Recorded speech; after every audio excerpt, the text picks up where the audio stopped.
안녕하십니까? 부장님 TV입니다.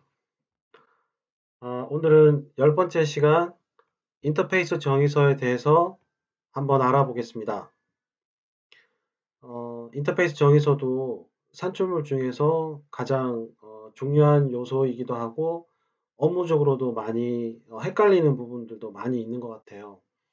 그래서 오늘은 인터페이스 정의서에 대해서 알아보도록 하겠습니다.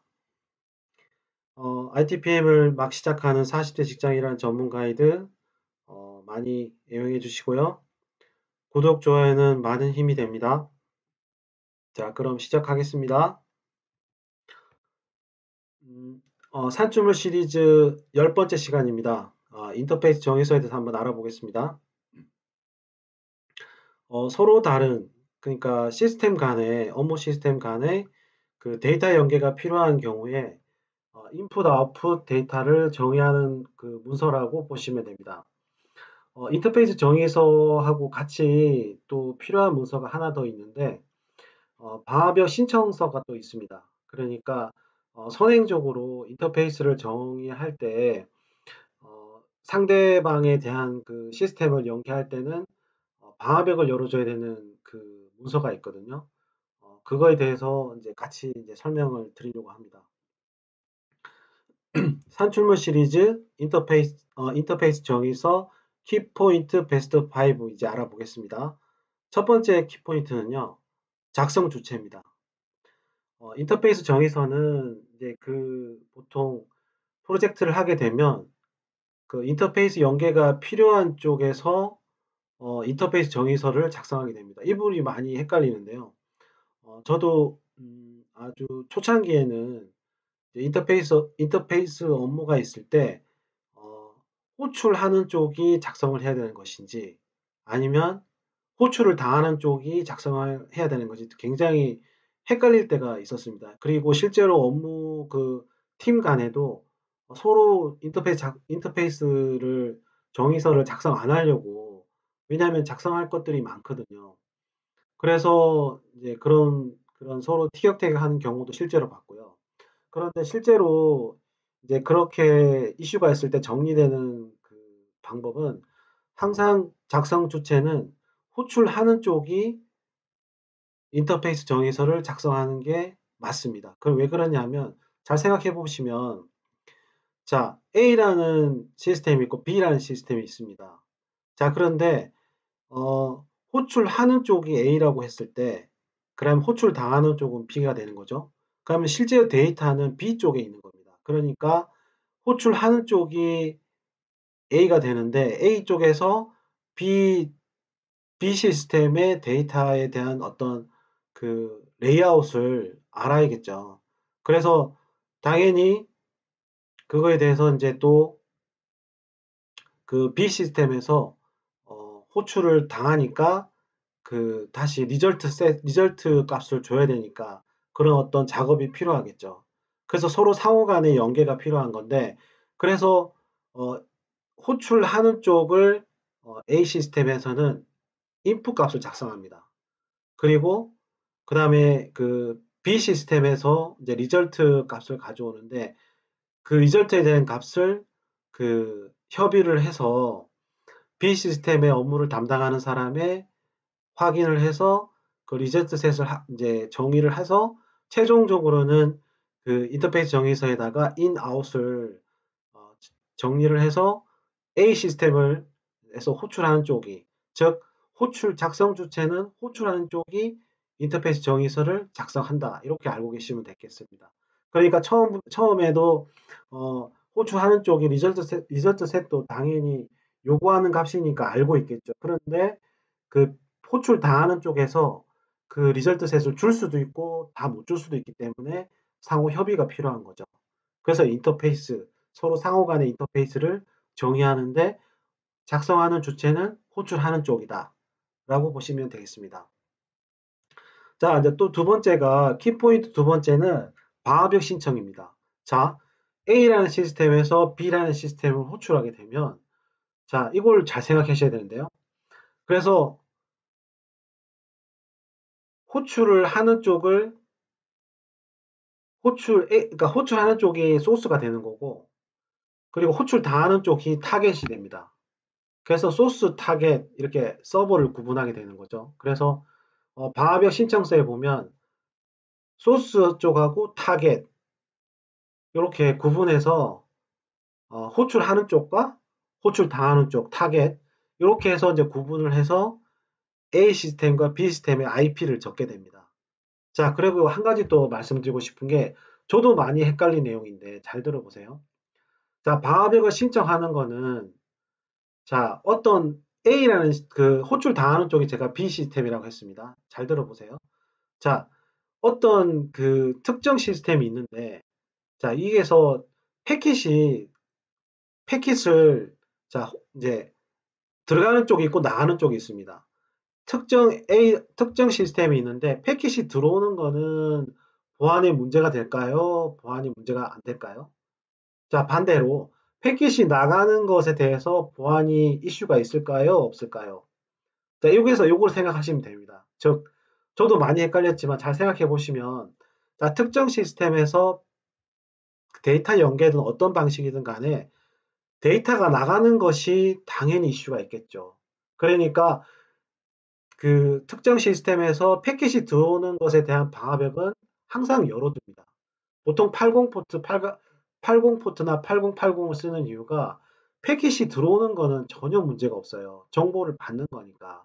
그런데 특정 A 시스템에서 패킷이 나가는 것, 즉 어떤 중요한 정보들, DB 정보나 이런 것들이 나가는 경우는 당연히 방화벽을 막아야 됩니다. 그래서 그 소스 타겟 그 서버 간에 할 때 타겟에 해당되는 쪽에서 방화벽을 들어오는 것에 대한 방화벽을 열어주게 되는 거죠. 해당 IP에 대해서 포트에 대해서 접근할 수 있게 그렇죠. 그거 IP랑 포트 것만 이제 나가는 걸 허용해 주는 거죠. 그렇게 생각하시면 되겠습니다. 요게 많이 헷갈리는 부분이거든요. 저도 많이 헷갈렸습니다. 솔직히 말씀드리면. 그래서 특정 시스템에서 패킷이 나가는 것에 대한 방화벽 설정을 한다. 이렇게 생각하시면 되겠습니다. 자, 키포인트 세 번째는 호출 방향입니다. 자, 인터페이스 정의서는 단방향도 있고 양방향도 있습니다. 무슨 말씀인지 아시겠죠? 그러니까 그냥 호출만 하고 끝나는 경우도 있습니다. 싱크 방식이죠. 그리고 이게 좀 헷갈리네. 저도 싱크, 어싱크가 좀 헷갈리네요. 갑자기 생각하니까.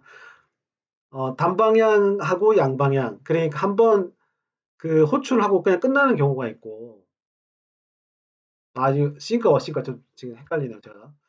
그 다음에 양방향, 네, 이제 호출을 하고 또 리절트를 줘야 되는 경우도 있습니다. 이게 양방향입니다.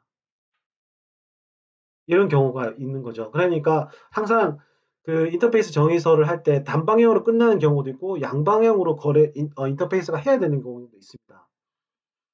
그러니까 이 부분에 대해서 구분을 해서 정리를 하셔야 됩니다. 호출 방향이 단방향이 있고 양방향이 있다. 어싱크가 제 생각에는 어싱크가 지금 생각 헷갈리는데 어싱크가 한번 호출하고 끝나는 거고요. 싱크는 당연히 이제 서로 리턴 해주는 거 양방향을 싱크라고 생각하시면 됩니다. 그게 맞을 겁니다. 네.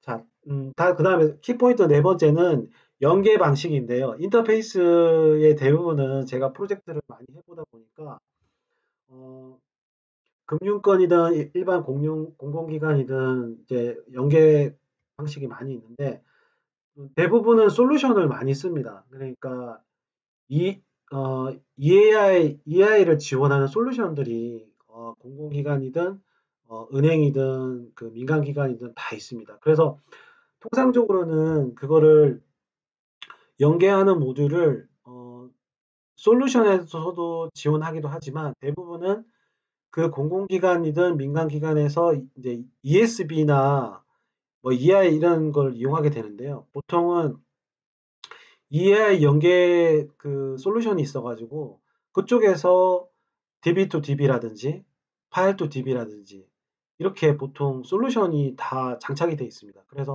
대부분은 DB to DB로 많이 하고 파일 투 파일로 많이 합니다. 왜 그러냐면 그 시스템 간에 다 DB가 연계돼 있잖아요. 그러다 보니까 ESB EI 통신을 통해서 그거 EI 솔루션을 통해서 다 연계가 돼 있는 상태입니다. 그래서 포트 그 인터페이스 아이디나 그 IP나 포트 부분만 열어주게 되면 아까 말씀드렸던 그 소스 타겟 개념으로 해서 그 해당 DB를 EI를 통해서 가져와서 다시 받는다든지 파일 같은 경우도 그 EI 솔루션을 통해서 파일 투 파일로 해서 내려준다든지 이렇게 많이 하거든요. 물론 DB 투 파일, 파일 투 DB 이렇게도 할 수는 있는데 이런 경우는 한 번 더 가공이 돼야 되니까 대부분 그냥 같은 방식으로 DB 투 DB, 파일 투 파일 이렇게 많이 하는 것 같아요.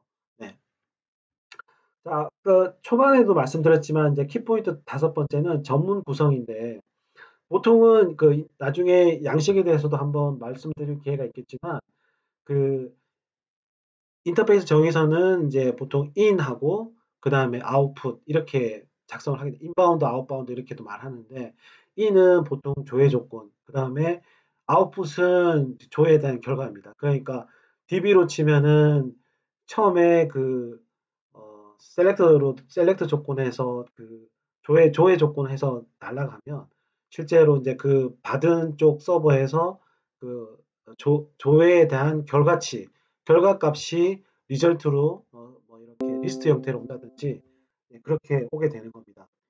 그래서 전문 인터페이스 정의서는 인풋, 아웃풋, 인바운드, 아웃바운드로 나눠져 있다. 이렇게 생각하시면 되겠습니다. 인터페이스 정의서가 그 작성을 하다 보면 대부분 개발자도 그렇고 많이 헷갈려 합니다. 아까 말했던 방화벽 신청이라든지 그 단방향, 양방향 이것도 많이 헷갈려 하더라고요. 그래서 한번 오늘 정리해 봤고요. 자, 인터페이스 정의서 한 번 더 정리해 보겠습니다. 자, 키포인트 첫 번째는 그 작성 주체는 인터페이스 정의서는 호출하는 쪽이 그렇죠? 그 소스에서 타겟으로 갈 때 소스에 해당되시는 쪽에서 업무 파트에서 인터페이스 정의서를 작성한다.